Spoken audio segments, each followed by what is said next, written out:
Welcome to Crichton Immigration. I'm Batalmia Crichton, and on this channel we'll break down Canadian and U.S. immigration in a clear, practical way so you can understand your options, avoid costly mistakes, and make informed decisions.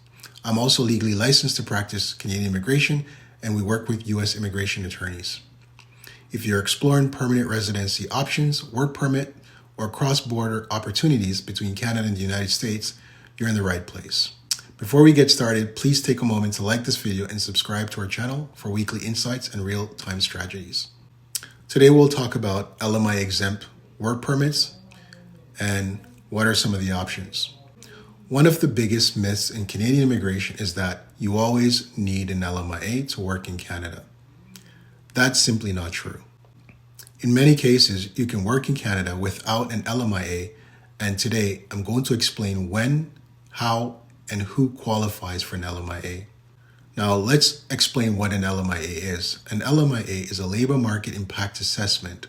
Essentially, it's a document that an employer must obtain to prove that no Canadian or permanent residents are available to do a job. It's time-consuming, expensive, and often misunderstood. But here's a key point. Not every work permit requires an LMIA. Oftentimes, you can get an LMIA-exempt work permit. An LMIA-exempt work permit allows a foreign national to work in Canada without the employer going through the LMIA process. These exemptions exist because Canada recognizes that some workers bring economic, cultural, social, and reciprocal benefits to the country. These permits are issued under the International Mobility Program, not the Temporary Foreign Worker Program. Here are some of the most commonly used LMIA-exempt pathways. You have the international agreements. This includes agreements like CUSMA, formerly known as NAFTA. You also have GATS and other free trade agreements. As part of the LMIA-exempt permit process, you have the ability to apply under what we call an intra-company transfer, which is essentially if you work for a company abroad that has a Canadian branch, parent, or subsidiary, you may qualify to be transferred to that Canadian company through the LMIA-exempt work permit process. This applies to executives, senior managers, and employees with specialized knowledge. You also have the Significant Benefit to Canada LMIA-exempt work permit option. Now, typically, if your work provides a significant benefit to Canada economically, culturally, or socially, you may also qualify for an LMIA-exempt work permit. This category is typically used for entrepreneurs, consultants, specialists, and of course, highly skilled professionals. And then you have the spousal open work permit option, which allows for your spouse to join you in Canada, and an open work permit, which does not require an employer job offer or, again, an LMIA.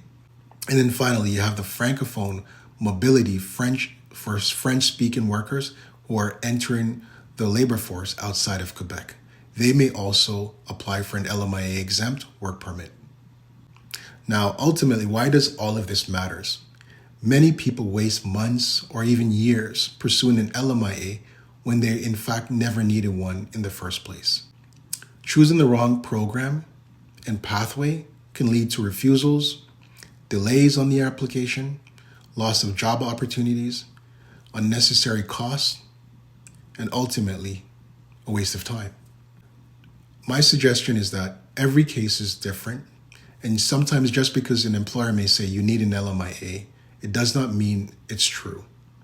The right strategy depends on your nationality, your occupation, your work experience, and oftentimes the nature of the job, and of course, will it be a significant benefit to Canada? If you're unsure whether you need an LMIA or qualify for an LMIA-exempt work permit, get professional assessment.